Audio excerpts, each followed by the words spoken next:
na makambo ba ibisaki biso ya sens unique. Ça n'a pas réussi. Tambolité. So bazon ba bino ça marcher un peu. On les a ba rapport à papier za lokuta. Biso nde toza ba victime. Biso nde ba usager ya route. Et loko wana tambolité, prenez le courage d'abandonner cette voie là. Regardez. Bah vani la conseil des ministres. Des ministres. Bazo réfléchir ce qu'on va une décision.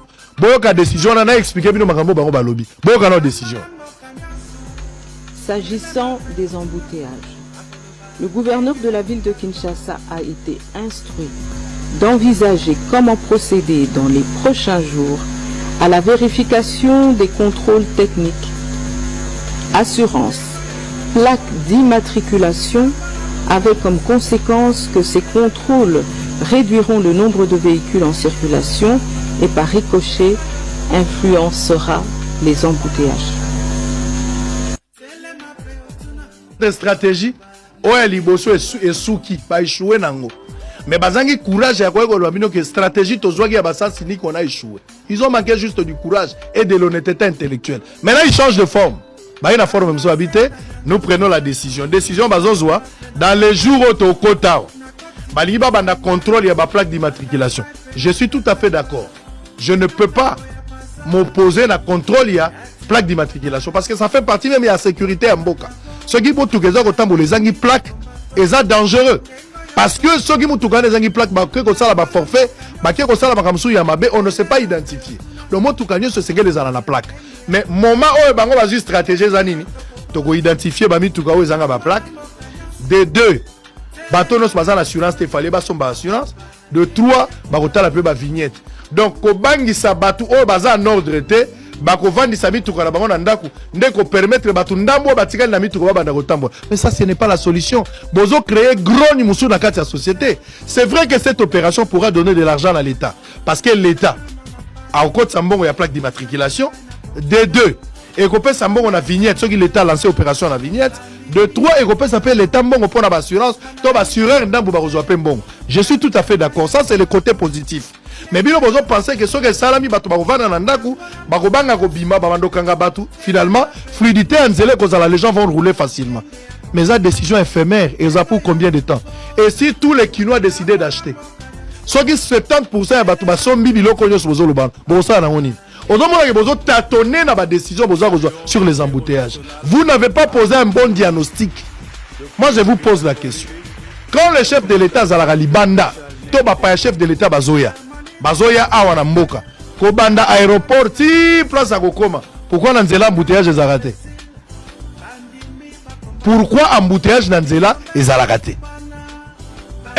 Eloko liboso basalaka ba délocalisaka ba arrêt de bus nyonso ko telema ya pamba pamba ezali te mutazo telema kaka na place oyo ba arrêt ya transport ezali soko za na arrêt ya transport te moyo telema ezate eloko liboso. Et il y a aussi la présence policière. Et puis, bah, ça, la opération mixte. Des fois, on a un amour, on a garde républicain, mais on peut pas en place. Embouteillage, ils ont raté. Ce qui général, mon cas, il y a colonel, ministre et député. Azar, ba policier, na a coûté embouteillage. N'est-ce pas fongo la ranzela? Ba kendara liboso. Bazo l'examen tout ranzele fungwami. Pourquoi bozo appliquer en côté? On ne change pas la méthode. C'est la meilleure méthode. Le chef de l'État, avant, il y a babongisaka na chaque arrêt. La présence là, ils ont ça là que moutoua telle ma place. Nous avons un problème des arrêts de bus. Arrêt de bus, ça va indiquer. Batmakenda kotambola côté les makunate. Bus, ba client ont imposé arrêt de bus. Botel à chaque sortie à venir. Chaque sortie à venir à Mounene. Na quoi na soit ou Wenzezali ou arrêt de bus Ezali. Place que vous avez 4 bandes de Tigali des bandes. Vous n'avez pas étudié le problème na Katinango. Oh bozo sala wana eza babilo bozo tatuni. Et je ne pense pas que ça soit une meilleure solution par rapport à Obozosal. Makambo Borosala, Babano Kangabatu pour la plaque d'immatriculation, Bakangabatu pour la Makambo Tali Assurance, Bakanga pour la vignette, Babangi Sabatu, Bazongalanda, Pototikalanda, Mutobando Tambol. Mais pour combien de temps? Et si tout le monde achète, vous allez faire quoi? Vous êtes dépassé par les événements. Vous êtes en panne d'imagination. Cette équipe qui est en train de faire ce travail-là est complètement dépassée. Et c'est la honte. C'est la honte. Dans un tout autre registre, je voudrais dire particulièrement aux Kinoises et aux Kinois que je partage avec vous la préoccupation des embouteillages quotidiens qui compliquent les déplacements dans la ville.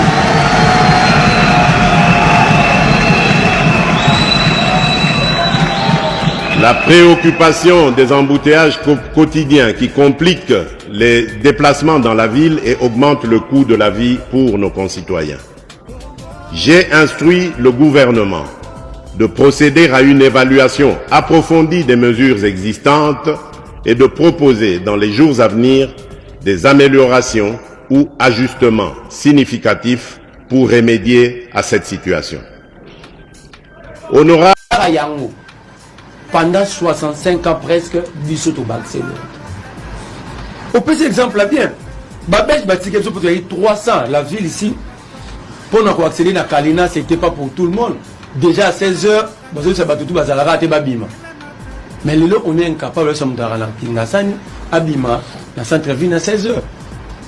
Pourquoi ne pas prendre le ministère, par exemple, intérieur? Au Québec, la population est belée. Parce que la population de Kinshasa est estimée plus ou moins à 20 millions, mais 40 à 50% de c'est à la chambre.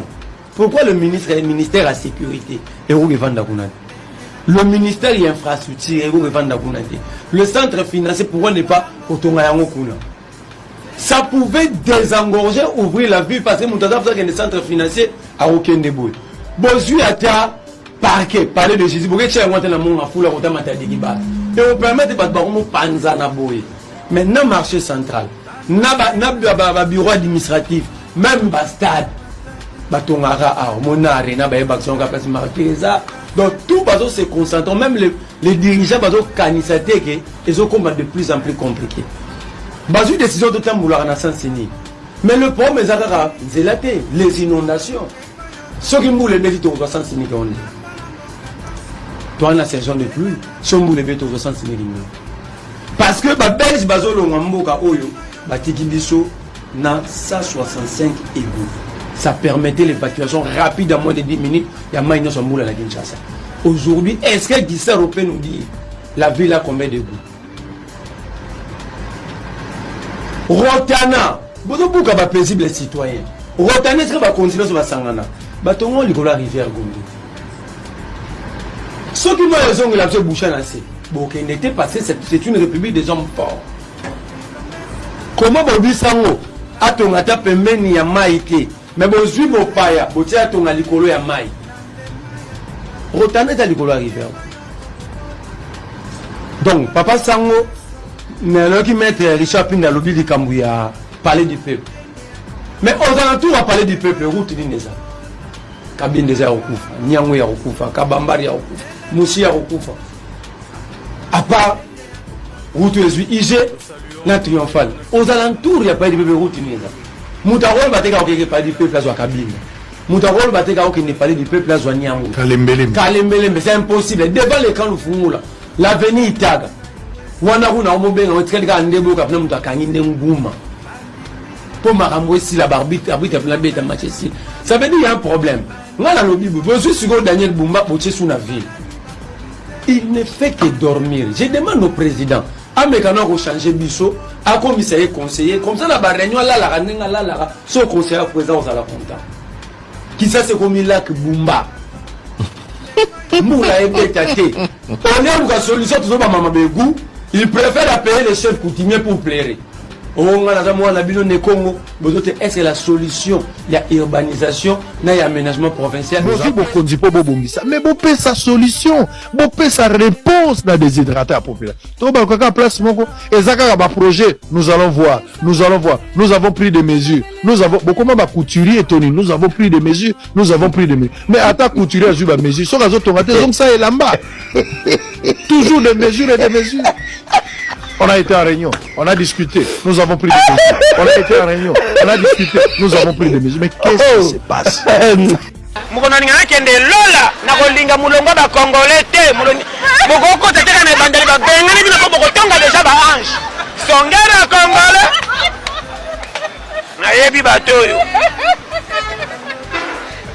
na yebi ba congolais oza mulongo ba congolais te kota mulongo ba tchadien kota mulongo ba zambien faut filer kaka ange ba leka boboto ina njela mbambe menasi na koti lola na ni mulongo pona facilité oya biso na beauté Botala, État, rond-point, Willery, Oyo, Babomisaki, Baotaki, aménager espace vert il y a quelques mois seulement.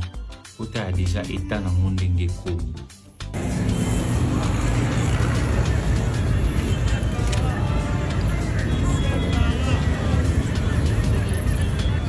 Problème na biso ba kinois toza nango ba congolais surtout problème toza nango ya maintenance. Yango neti pona ba espace vert ba benga ba aire de repos. Ngana yo kopesa proposition na autorité na ba député au luka loi pour voter loi ba espace vert wana boutique lango ba entreprise va s'en occuper dans sens nini.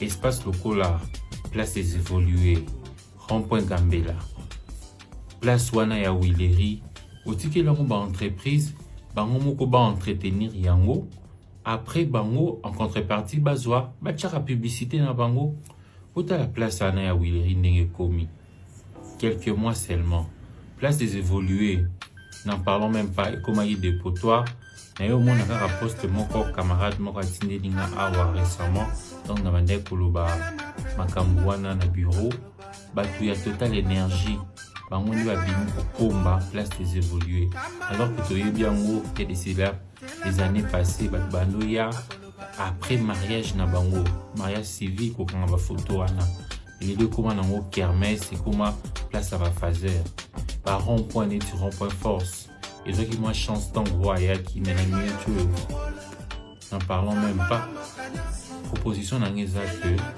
ba espace des repos ba aire des repos bongo ba place verte bongo tout ce qui est la mot ba entreprise va s'en occuper et bango en contrepartie ça la publicité oyo eza proposition na ngai concernant ba espace wana parce que na moni l'état azokoka na epi ko maintenir yango le but que l'état est incapable mais tout ça na problème ya maintenance.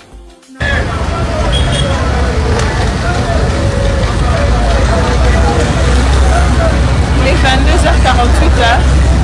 22h48, nous sommes là ensemble avec le général Kouzangana de la génie militaire pour côté la Moussala. Moussala n'est pas bandaki na ndenge ça pour évoluer en tout cas. Moussala les Osalana. Nous sommes là en direct à Pascal. En direct. Ça c'est la presse hein.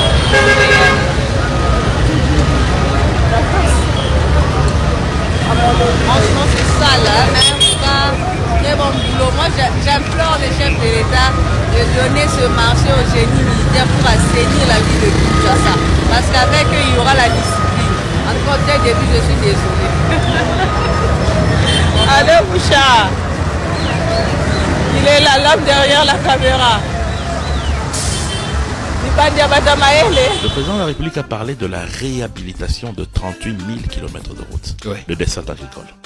Premièrement, il faut noter que ces routes de desserte agricole sont des routes en terre battue. Oui.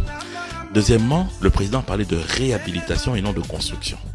Lorsqu'on parle de construction, c'est-à-dire qu'il faut tracer des routes dans des forêts ou creuser des collines ou des montagnes, passer des rivières. Ce qui est plus difficile. Mais le président parle de réhabilitation. Qu'est-ce qui se passe avec les routes de desserte agricole dans notre pays ? Il y a déjà eu un traçage qui a été fait depuis 1960 et même avant ça, parce qu'il fallait desservir les produits vivriers qui étaient produits dans les campagnes vers les centres de consommation. Et après le départ des Belges, il y a eu la tenue de ces routes quelque temps et puis tout le monde a oublié. Ces routes ont eu à connaître des bourbiers, ces routes ont eu à connaître des tombées d'arbres, ces routes ont eu à connaître des stagnations d'eau parce qu'il n'y avait pas de saignée. Donc la réhabilitation est beaucoup plus aisée que la construction. Je vous donne un exemple concret. Aujourd'hui, il y a une société, je ne citerai pas son nom ici par courtoisie, qui travaille sur l'axe que je viens de vous citer, Lodja, Benadibele, Lukibu jusqu'à Kananga. C'est une route de desserte agricole en terre battue. Cette route existait déjà, ils sont justement en train de la réhabiliter. Je peux vous dire que par jour, cette entreprise abat près de 65 km par jour. Parce que leur travail, c'est d'écarter les bourbiers, de couper les arbres ou les troncs d'arbres qui sont tombés au travers de la route créer des saignées pour que l'eau de pluie ne stagne pas et former les cantonniers des villageois qui vont rester sur place. Maintenant, et quand on veut en réhabiliter 38 000, je vous en prie, monsieur Jean-Pierre. Ça veut dire en moyenne? Monsieur Jean-Pierre, je vous en prie. Allez-y s'il vous plaît. Donc, ouais. Là, je ne vous parle que d'une entreprise qui se trouve sur un axe. Maintenant, si sur l'étendue de la République, on déploie 100 entreprises sur 100 axes, une entreprise fait 65 km de route de desserte agricole par jour en termes de réhabilitation. S'il y en a 100, nous sommes à combien? Nous sommes à 6500 km par jour. Alors, ceux qui viennent faire le savant pour dire que le chef de l'État a mal calculé, ils ne savent rien. Parce que moi, comme d'habitude, je vous parle des choses concrètes. Mais j'ai lu cette entreprise. Parce que vous parlez des choses concrètes. Monsieur acceptez que je vous relance. Laissez-moi vous dire. Vous êtes dans les suppositions. Je ne suppose pas. Je ne suppose pas. Je vous donne un cas précis. Je suis parti d'un exemple précis. Oui. Parce que c'est l'entreprise que je connais. Mais au même moment, il y a d'autres entreprises qui travaillent sur l'axe de Kananga. Il y a une entreprise qui travaille sur l'axe de Mweneditu et qui font le même travail que cette entreprise que je vous ai citée dans l'axe de la RN7. Mais là où ça ne colle pas, Jean-Thierry. Attendez, j'ai lu le programme du gouvernement. Oui. Enfin, la loi des finances, exercice 2025. Oui. Dans les prévisions de la première ministre, il est prévu plutôt la réhabilitation des seulement 10 000 km de routes de desserte agricole et non 38 000 tels que promis par le président. Pourquoi? Je vous explique. Expliquez-nous. La loi du budget, la loi budgétaire, pardon, est liée aux recettes propres et bien sûr aux apports externes que la RDC a comptabilisés. Mais pendant l'exercice, il y a souvent des contrats et des apports qui se font avec d'autres structures. Je vous donne un exemple. Au moment où vous et moi nous sommes en train de parler, il y a le ministère de Développement Rural qui a signé un accord de financement avec la BAD, qui n'était pas comptabilisé dans l'exercice budgétaire de l'exercice passé. Mais aujourd'hui, la BAD travaille avec le PNUD pour donner les marchés aux entreprises pour faire les routes de desserte agricole justement. Et c'est en termes de milliers, de dizaines de milliers de kilomètres. Et l'entreprise dont je vous parle est parmi les entreprises soumissionnaires, payées par la Banque africaine de développement sur un prêt que la République démocratique du Congo a consenti et qui va exécuter ses travaux. Donc, vous comprenez que il y a des gens qui sortent pour faire le savant, mais ils ne savent rien. Jean-Thierry, moi, ce n'est pas... Les savants de pacotille. On reviendra ici. On reviendra ici, Inch'Allah, l'année prochaine. Oui. Pour faire le point. Il n'y a pas de problème. Toutes ces promesses. Mais déjà, en fait, on ne vous lâchera plus. Non, le problème, ce n'est pas de nous lâcher ou pas. Oui. Il s'agit de notre pays, Jean-Pierre.